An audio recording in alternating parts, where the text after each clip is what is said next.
Muy buenas tardes, alumnos. Nuevamente, nuestra clase de matemática financiera, comenzando esta semana.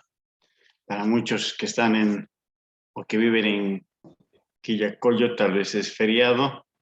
No sé, creo que no se pronunció la gobernación, pero para los demás, bueno, tenemos que ir trabajando.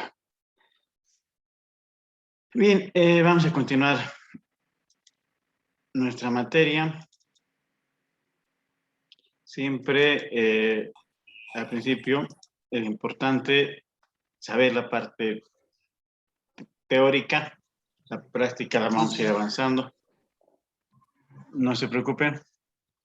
Es importante conocer, marcar el terreno y saber dónde nosotros vamos a desarrollar esa actividad. No es igual que les he dicho del fútbol, por más de que ellos jueguen todos los días, siempre tienen que ver la cancha donde van a jugar ese día. Pues van y entrenan ahí, por lo menos ven cómo está. Entonces igual, nosotros estamos con las finanzas y con la matemática, entonces tenemos que ver dónde nosotros vamos a desarrollar las actividades y qué es lo que vamos a ir aplicando. Bien, entonces nosotros decíamos de que si bien muchas veces se tiene el concepto equivocado de que muchos califican de buena suerte a un empresario, básicamente no es buena suerte una administración, un conocimiento de finanzas. Les decía, creo que hablábamos del descalce financiero, creo que damos en eso. Un descalce financiero se da porque tenemos demasiado inventario y no tenemos nosotros dinero para pagar cuentas inmediatas. Pero ¿cómo puede ocurrir si esta empresa es grande, solvente, es productiva? Sí, pero no tiene, o sea, hay un descalce financiero. Entonces, eso es un error que puede haber ocurrido, que ocurre muchas veces por errores financieros, toma de decisiones que tiene que tener. Él podría decir, ¿cómo es que ocurre en muchos productos, no? Si no los venden inmediatamente por querer venderlos en un precio que les dé bastante rédito, no venden ese producto y muchas veces se puede llegar a la fecha del vencimiento que tiene. Otros a la caducidad y otros que ya no pueden venderlo porque nadie los necesita. Hay un amigo que tiene una tienda de repuestos, un día lo visito y tenía pues un almacén sorprendentemente grande, lleno de fierros. Y él me decía, yo le digo, tienes un capital grande, sí, me dice, pero lo que no tengo es plata. Y digo, ¿cuál es la razón? Tengo muchos repuestos que ya no se los vende. Y esos repuestos eran pues muy comerciales en su época. Y me habla de su época como que de 10, 15 años atrás. Y tiene repuestos para los autos que esa vez estaban pues en su auge, estaban circulando por la ciudad, unos autos Toyota Corona y Corolla y no sé qué. Que ahora ya no hay. O hay muy pocos. Y se queda con un stock muy grande. Entonces estaba con la intención de llevar a otro país, a otro lugar para poder vender. Porque eso le ha producido justamente un descalce. Tiene inventario, pero no tiene efectivo. Y lo que interesa es el efectivo. Entonces, no es que el otro, el vecino del frente, tenga muy buena suerte y venda muy bien los repuestos y que con eso haya hecho construir una casa grande, 3 pisos. No, no es suerte, son decisiones. Él seguramente ha bajado los precios justamente sabiendo que nada es perpetuo, ni siquiera los inventarios. Él ha bajado los precios, se ha deshecho de todo ese stock y ha comenzado a traer stock para carros que necesitan ahora, pues, porque más abunda creo ahora son los chinos. Y ha comenzado a traer para esos. O que venden televisores y por no venderlos, los guardan hasta que no, esto se va a vender después. No, ya no se puede vender. ¿Por qué? Lamentablemente, pues porque hay nuevos y todos ahora quieren un smart, quieren tener un televisor inteligente. Todos. Y esos otros ya han quedado pues obsoletos. Y los tienen que rebajar a muy poco precio. Entonces, no es buena suerte. No es como que visitar al Callaguay y decir, me va a ir bien en este negocio, sí, te va a ir bien nomás.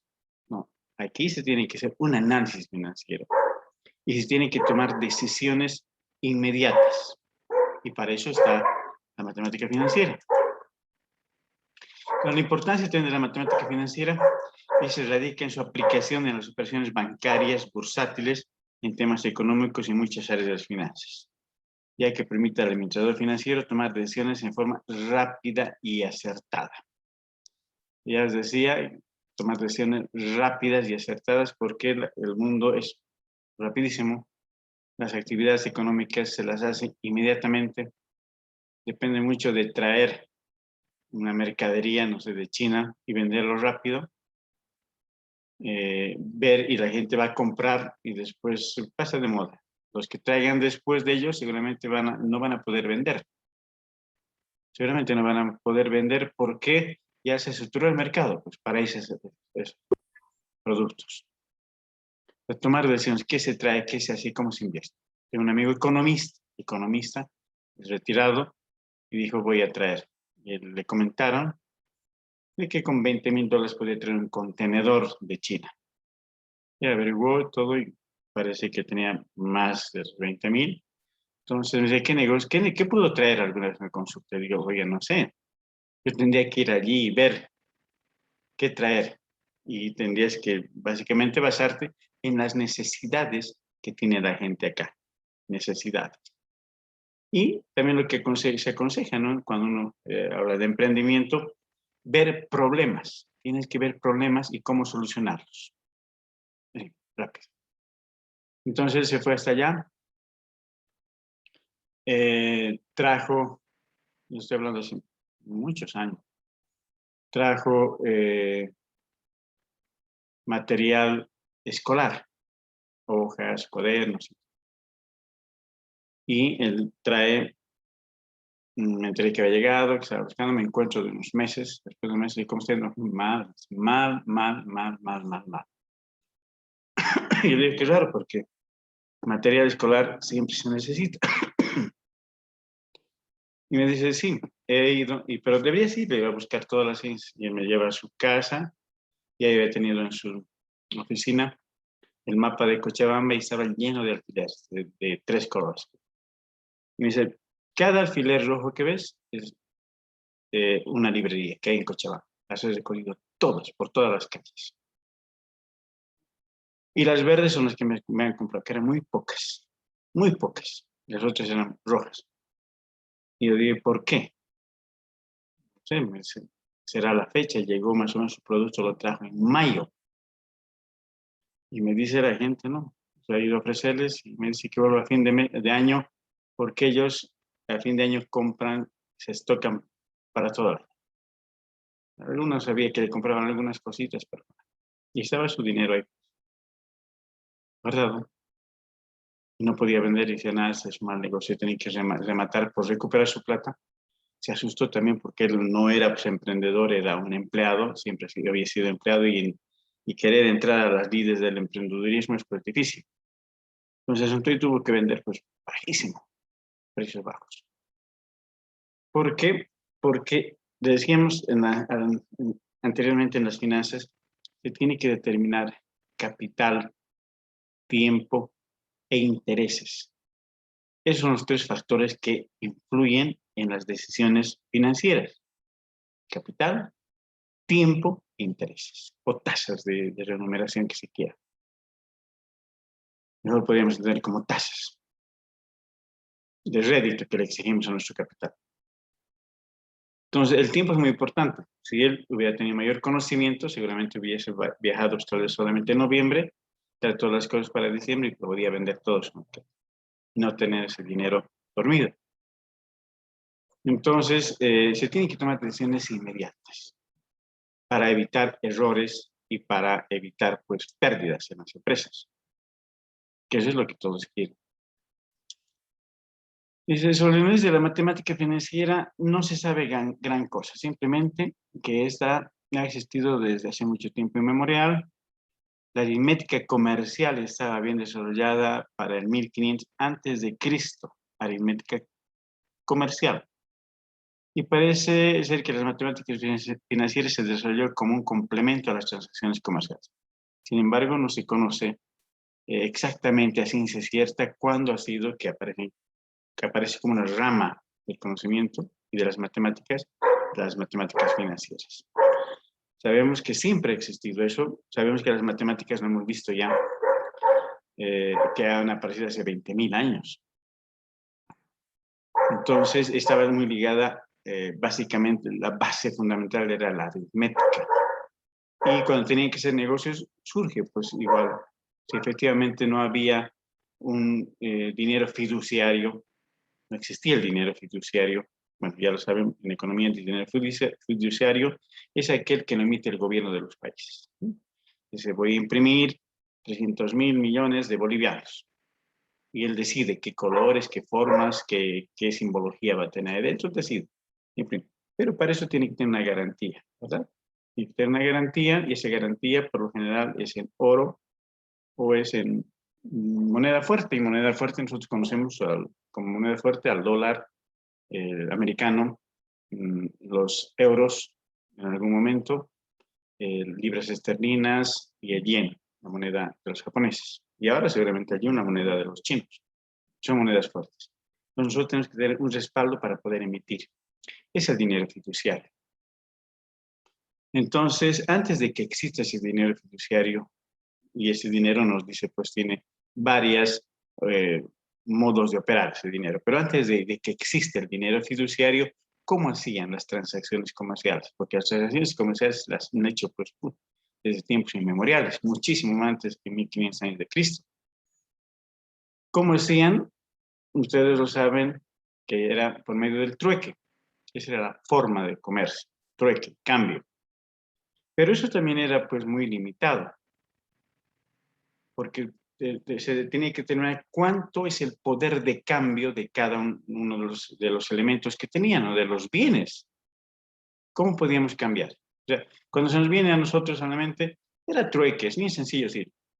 Pero pongámonos en los zapatos, bueno, tampoco tenían zapatos, pongámonos en el momento de hacer esa operación de estos señores. Ellos iban al mercado, seguramente un lugar donde se reunía la gente para hacer esos intercambios, y muchos llegaban, por decir algo, papa, el otro llevaba arroz, el otro llevaba su vaca, y comenzaba a intercambiar. Pero, ¿cómo era? ¿Cómo era el valor de cambio?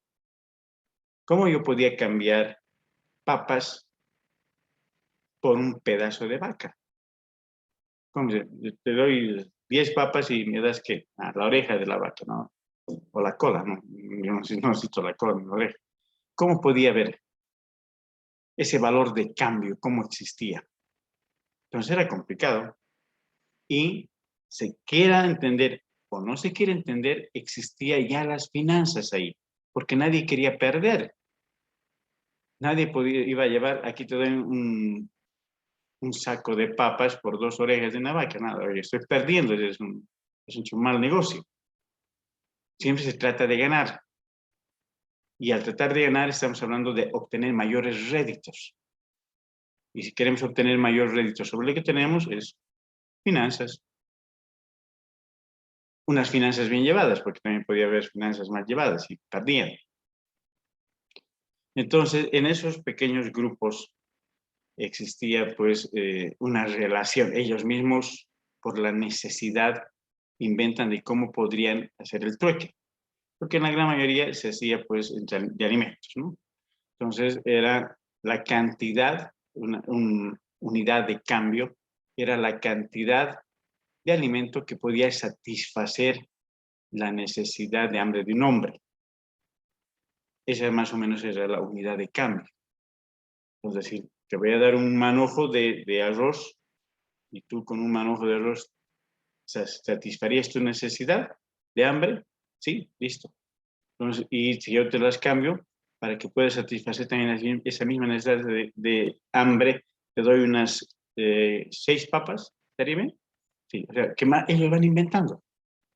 Se dan cuenta, ya cuidaban sus finanzas ellos. No sé, te voy a dar 40 papas por un puñado de arroz, no. Ellos ya iban midiendo. Entonces, efectivamente, no se sabe cuándo, parece como matemática financiera. no se sabe los albores, ya los conocemos, ya como se ha ido oído o como lo conocemos ahora, pero antes tenían esa preocupación. Y esa preocupación todavía podría nacer y hacerse más grande si ese trueque se lo hacía pues en comunidades cercanas.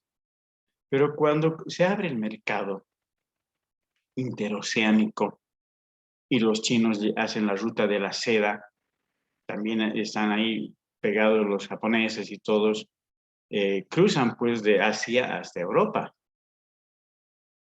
ya sea por la ruta de la seda o por la ruta del opio, como vaya a ser, porque eran pues productos requeridos, el opio tanto como la seda. Entonces, al cambiar, al intercambiar, ¿cómo podían intercambiar? Esa unidad de medida que tenían no les servía, porque se dan cuenta, los asiáticos logran pasar a Europa y sabemos, y nosotros los conocemos a los asiáticos que tienen una textura muy pequeñita, muy delgadita. Imagínense que iban a hacer un negocio con un normando o con un vikingo. En cuenta el tipo medía 2,5 metros de alto por 2 de ancho. Y tenía pues, un estómago que tranquilamente podía entrar ahí un quintal. Mientras en cambio el asiático es pequeñito, de constructura muy delgada, seguramente con medio kilo ya está hartado. Entonces ya no había esa relación. Ya no podía haber esa relación.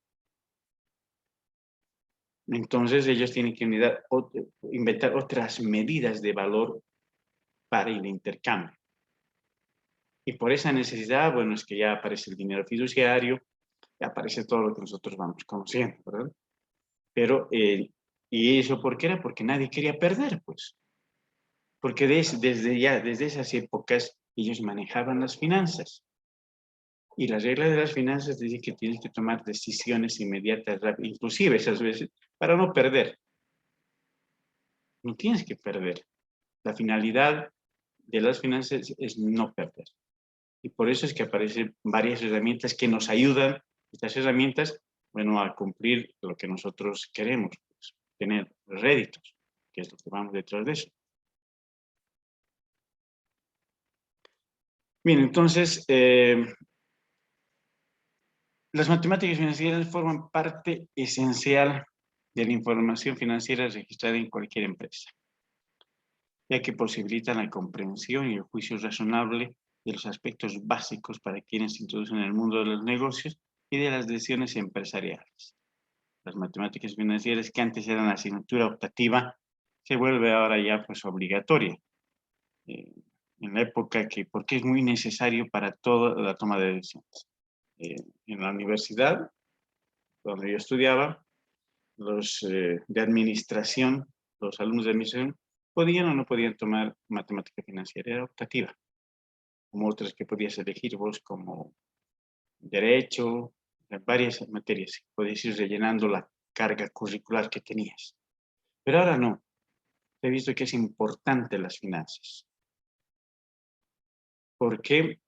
Porque la cantidad de problemas económicos que existen requiere también una cantidad suficiente de personas que vayan a solucionar. Y no solo van a ser los especialistas como los ingenieros financieros, ellos van a ser especialistas obviamente, pero toda la rama de las finanzas puede tomar decisiones, o sea, no siempre vas a contratar a un ingeniero financiero. Ustedes de varias carreras que son, no necesariamente van a ir a trabajar solo de contador, o solo de ingeniero comercial, o solo de administración, o solo de ingeniería financiera. Muchos contadores seguramente van a entrar al departamento de finanzas y van a comenzar a trabajar ahí. Muchos de contabilidad entrarán al banco y no van a entrar a trabajar directamente al departamento de contabilidad, o van a ser el contador del banco. Sería una suerte, realmente un milagro. Ellos seguramente van a entrar pues, a caja, donde entran pues, todos los trabajadores, que tienen que tener un conocimiento del área de finanzas. ¿Y qué voy a hacer de contabilidad? En caja nada, excepto contar el dinero y hacer mi arqueo por unos buenos años. De ahí seguramente ya iré a atención del cliente en un escritorio y todo eso, toda la parte administrativa. justamente de relación con el cliente, abrir cuentas corrientes, abrir cajas de ahorro, dar extractos, verificar saldos y todas esas cosas. Ver si estoy al día en las letras. Después, seguramente, ya, después de otros varios años, seguramente voy a pasar pues a ser oficial de crédito. Y ahí tampoco de contabilidad hay que beber, muy poco, porque voy a tener que estar interesado en que el banco me diga, bien, señor, aquí usted tiene 5 millones de bolivianos, tiene que acomodarlos. Y tiene que verificar la solvencia de los clientes, el historial que tienen en el banco y cómo han movido, si son buenos pagadores o no son buenos pagadores o son unos tramposos. Tiene que verificar cómo están las garantías que van a dejar, todo eso. Y después tal vez como jefe de bóveda, como gerente de agencia, ya, pero se dan cuenta, muchos de los que estamos estudiando contabilidad no necesariamente vamos a ir a trabajar en el área contable. Y tal vez vamos, si nos contratan en alguna empresa, puede estar en el área financiera. Y ahí, después toma de decisiones, entonces ahora se ha vuelto una necesidad. Esta especialidad, por eso ya ha habido existe una especialidad, porque es muy importante tomar estas decisiones financieras. Entonces, las matemáticas añaden al profesional financiero habilidades y capacidades necesarias para analizar, buscar estrategias y basar decisiones técnicas de modo razonable ante situaciones y registros, tratamientos contables de operaciones financieras. Lo importante de este párrafo, que es decisiones técnicas de modo razonable. Eso es lo que tienen que hacer. O sea, aquí se utiliza análisis crítico, raciocinio para tomar las determinaciones correctas de la inversión. Nosotros, si efectivamente vamos a tener, no sé, unas 10 fórmulas en todo el semestre, de esas 10 fórmulas ustedes seguramente van a poder sacar 60 o 70 fórmulas. Las básicas las vamos a tener, las otras ya están ahí por añadidura. Y esas son las que van a utilizar. Y tienen que determinar cuál es la correcta para este momento. Porque ustedes van a estar en diferentes lados de la orilla de una operación financiera. Muchas veces ustedes van a estar como prestamistas, prestatarios, o van a estar como deudores, o van a estar como acreedores. Y depende en qué lado de la orilla financiera estén, ustedes van a echar mano de estas herramientas.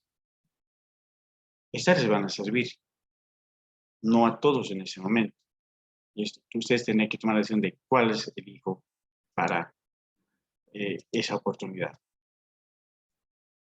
Entonces decimos que las matemáticas financieras existen casi un 80%, miren, o más de casi un 80% de la mayoría de las transacciones comerciales. Estas que solamente mueven las finanzas privadas.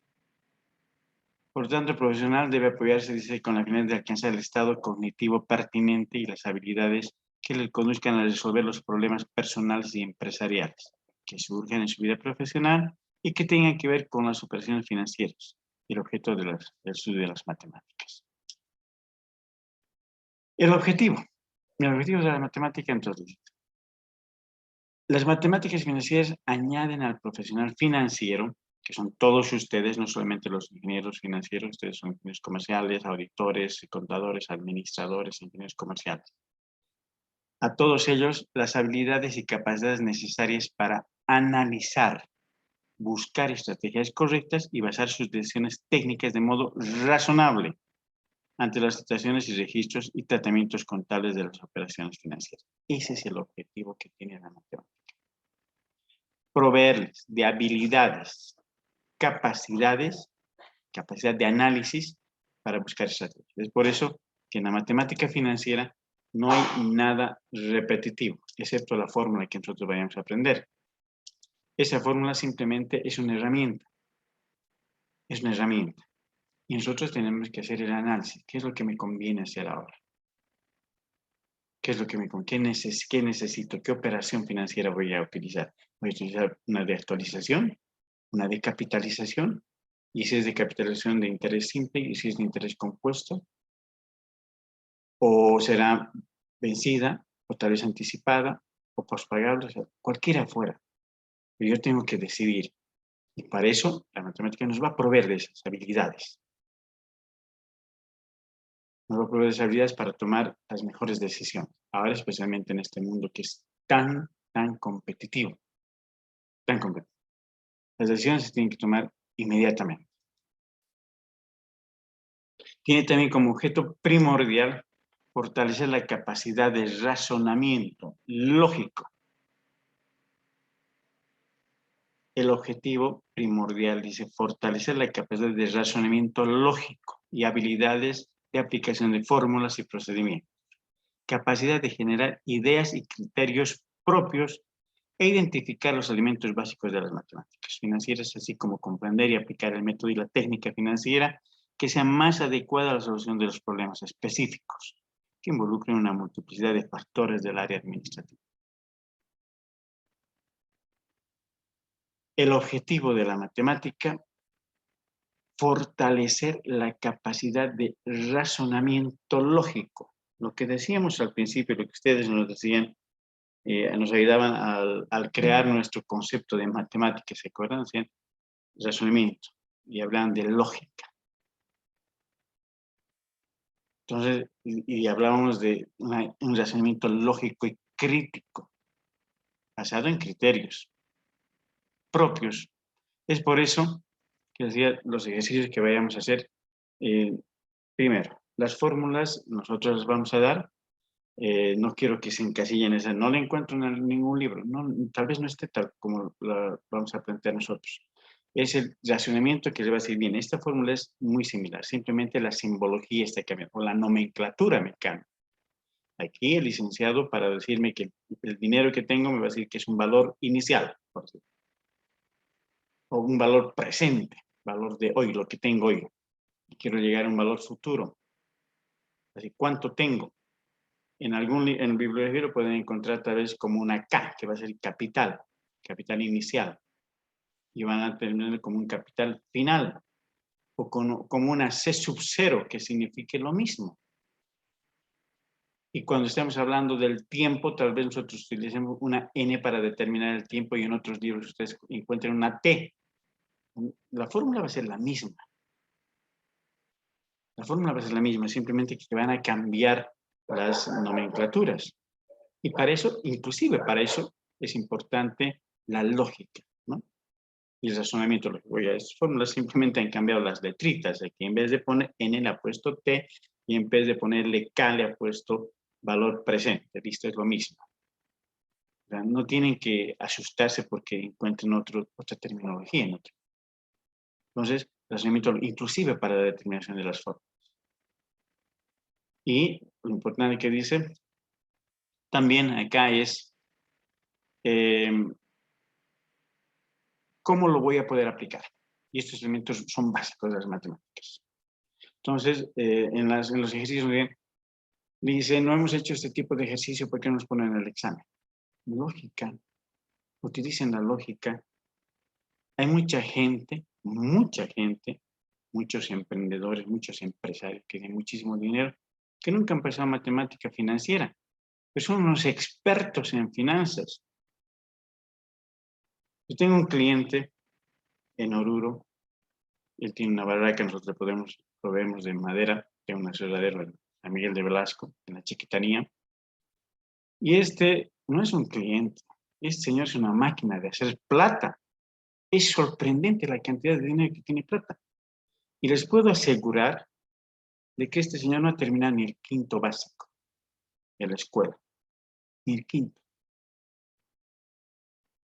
Es una persona ignorante en muchos conocimientos. Ignorante.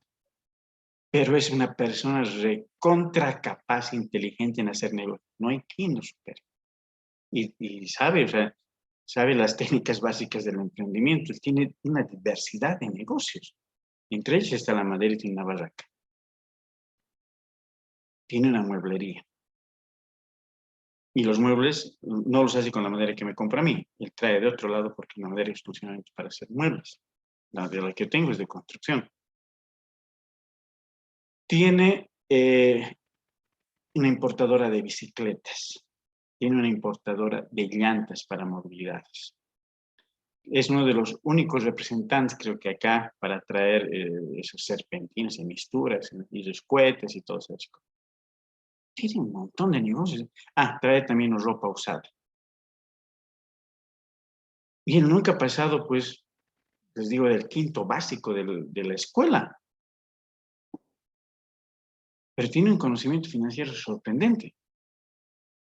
Por la agilidad que le ha dado. Él ha tomado todo ese conocimiento por la experiencia. Él está recontra informado de todo. Él nunca ha pasado temas de ingeniería comercial, donde se habla de los incoterms, donde él domina valor, precio FO, precio SIP, habla de Warren, tiene todo, conoce absolutamente todo. Obviamente, la Universidad de la Vida le ha enseñado prácticamente. Y él dice, tengo un buen olfato para los negocios. No es que tenga buen olfato para los negocios, tiene experiencia, sabe. Y la gente le va a consultar como si fuera un chamán en los negocios. Y esto puede ser, etcétera. Y él dice, y tiene la capacidad, y es una persona muy humilde en sus conocimientos inclusive, dice, no sé, voy a averiguar. No le dice ese rato, sí, haz, no hagas. Y él investiga, averigua, tiene gente que viaja todo el tiempo, él también viaja mucho a la frontera, entonces él averigua, investiga, y después de unas 2 semanas le da la respuesta al que le ha venido a contar. Sí, puedes hacer ese negocio, está bien, o no lo hagas.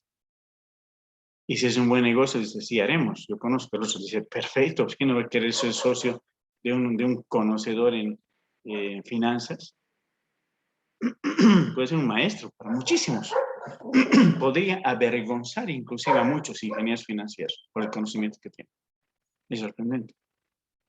Pero es práctica. Y toma de decisiones. Toma de decisiones. ¿Qué voy a hacer ahora? Y él conoce todo el movimiento. Entonces, esto hace de que él pueda tener lo que quiere darse a la universidad y lo que quiere dar matemática financiera justamente es eso, capacidad de razonamiento lógico.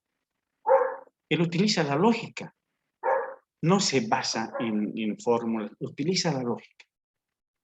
Entonces, muchos de los ejercicios tranquilamente se podrían resolver solo con lógica, sin fórmula, claro que sí. Muchos se podrían resolver claro, son mucho más tediosos, mucho más largos y hay un excesivo temor de equivocarse. La fórmula es exacta, la fórmula me va a sacar, me facilita. Lo que él demora días en poder determinar, tal vez nosotros podríamos determinar en un segundo.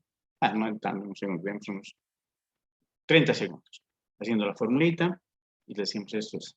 Y él seguramente va a ir pensando y hace su papelito en su cuadernito, ajusta y le ayuda mucho. Entonces, es para eso, justamente para fortalecer la capacidad de razonamiento lógico. Él mucho se basa en la lógica. Todo lo que determina es lógica, lógica. Es un maestro de finanzas. Una persona que no cursaba ni el quinto de primaria. Bien, todo lo que hemos hablado nosotros hasta ahora, por favor nos conectaremos al otro ID para no quedarnos a medias con esto.